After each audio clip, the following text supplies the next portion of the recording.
Hello everyone, this is Eric, the Asian movie enthusiast, and this is my review of Gamera 3, The Revenge of Iris, a Japanese kaiju film from 1999 that was directed by Shusuke Kaneko, of course, the man who brought us the first two films of this trilogy, Gamera, Guardian of the Universe from 1995, and Gamera 2, Attack of Legion in 1996. But is this third and final installment as entertaining as its predecessors? Let's find out.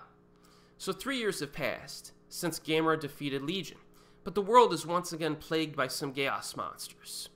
Mayumi Nagamine returns to aid the Japanese government in addressing this threat. Two shadowy government agents with beliefs in the occult are working to a different agenda, however, because they believe that Gamera may be an evil spirit.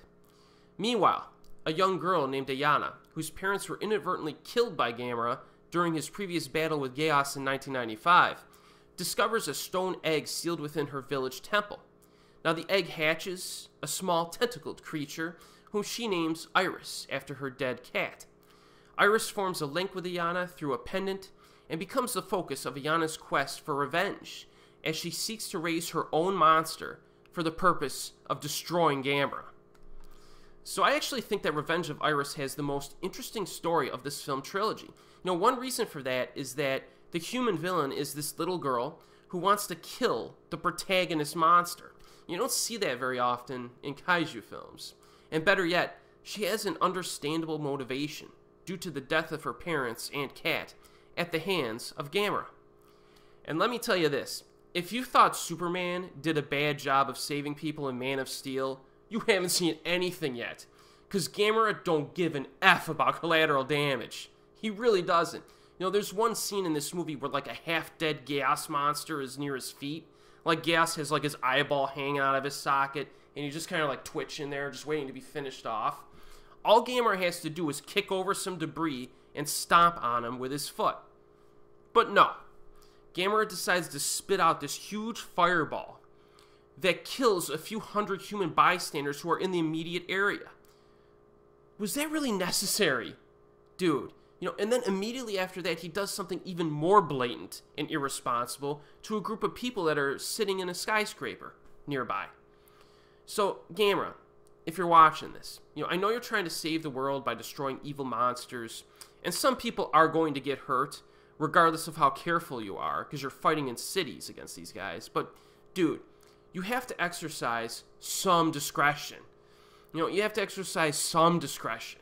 My goodness. It's no wonder this girl wants him dead. You know what I mean? So needless to say, the monster confrontations in this movie result in tons of structural damage and explosions. However, Revenge of Iris seems to have less action during the opening hour when compared to its two predecessors in this trilogy. We get about 25 minutes of setup time, then one action scene, and then another 25 minutes of setup time before the big finale. And so it's very important that this film has the best story of the trilogy, because the story really is what carries the film during the opening hour, and it works well. But again, in terms of the action, there's not a lot of variety in the fighting tactics of the monsters this time around, especially when compared to something like Attack of Legion.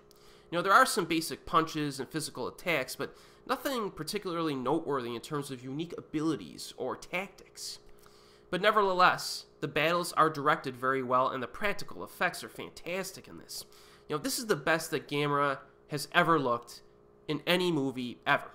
He looks phenomenal in this. Iris also has a pretty cool monster design.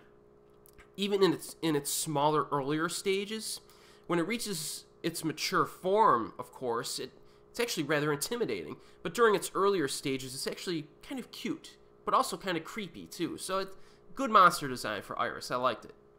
There are a few scenes that use some dodgy, outdated CGI effects, mostly during the flying scenes involving Iris, but the more impressive special physical effects far outweigh those flaws. So I would say despite the simplicity of the action design, there's still plenty of destruction and monster madness during the latter half of this film to keep you satisfied. Some scenes take place at Kyoto Station in this movie, which feels like a second home to me at this point, because whenever I go on vacation to Kyoto, I typically use that station as my home base, so to speak, so it was nice to see that location used so extensively during the finale of this film. In terms of actresses, Shinobu Nakayama and Ayako Fujitani return and reprise their roles from the prior films. Ai Maeda plays the little girl villain, and she's quite good in this. Do not confuse her with her younger sister, Aki Maeda, who starred in Battle Royale. And it's easy to get them mixed up due to their nearly identical names and the fact that they have appeared in some of the same films. There are also a few fun cameos to spot as well, which I won't spoil. So overall, I would say that even though I prefer the action in Gamera 2 over the action in Gamera 3, the story and the characters in Gamera 3 were the best in the trilogy, so it kind of evens things out. If I were to compile a list of the top 10 movie trilogies of all time, this Gamera trilogy of the 90s would probably make my list. I'm not joking. I mean, every film is solidly entertaining, and you can't really say that about most trilogies, right? So yeah, I strongly recommend Gamera 3, The Revenge of Iris, which is currently available on Region 1 DVD with English subtitles. And remember, there's a box set available that includes 11 of the Gamera films. And again, from what I've seen so far, picture and sound quality are good despite multiple movies being included on each disc. One thing I did notice, though, is that there were some lines of dialogue that were not translated at all in the subtitles for Gamera 3. It only happened once in a while, but so it's not a huge problem, but it did happen. But in any case, check out these movies. They're solid. And as always, I'll see you next time.